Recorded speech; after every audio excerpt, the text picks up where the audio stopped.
கண்மணி அன்புடன் அடுத்த வர எபிசோடில் பார்த்தீங்க அப்படின்னா, அன்பு வந்து கண்மணி கிட்ட, "நீ ரொம்ப சந்தோஷமா இருந்தியா இந்த ட்ரிப்பில்?" அப்படின்னு சொல்லிட்டு கேட்குறாங்க.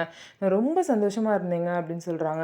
இந்த மாதிரி இந்த ட்ரிப்பு இப்படி இருக்குன்னு நான் கொஞ்சம் கூட நினச்சி பார்க்கல, அவ்வளோ சந்தோஷமா இருந்தேன் அப்படின்னு சொல்லிட்டு கண்மணி வந்து சொல்கிறாங்க. உடனே அன்பு பார்த்தீங்க அப்படின்னா, "உனக்கு எங்கெங்கெல்லாம் போக பிடிக்கும்?" அப்படிங்கிறப்ப, "அது பெரிய லிஸ்ட்டே இருக்கே" அப்படின்னு சொல்லிட்டு கண்மணி சொல்கிறாங்க. சரி என்னன்னு சொல்லுன்னு சொல்லி கேட்குறாங்க. அப்பயும் கண்மணி வந்து ஒவ்வொரு பிளேஸாக சொல்கிறாங்க. டூர்லாம் முடிச்சு வீட்டுக்கு வந்ததுக்கப்புறம் பார்த்தீங்கன்னா, கண்மணி வந்து அன்போட அண்ணன் பையன் கூட வந்து விளையாண்டுட்டு இருப்பாங்க. அப்போ பார்த்தீங்க அப்படின்னா 2 பேரும் ஜாலியா பால் வச்சு விளையாண்டுட்டு இருப்பாங்க.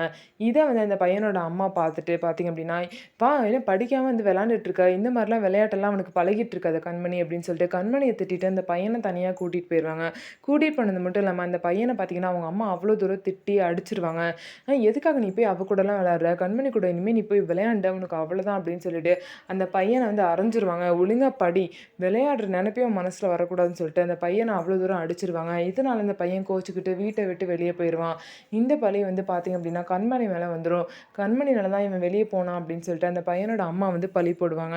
இதுக்கப்புறம் என்ன நடக்க போகுது? ஸோ அந்த பையன் திரும்ப கெடைச்சிருவானா அப்படின்னு சொல்லிட்டு வெயிட் பண்ணி பார்க்கலாம். நம்ம வீடியோ உங்களுக்கு பிடிச்சிருந்தா நம்ம வீடியோவ லைக் பண்ணிக்கோங்க.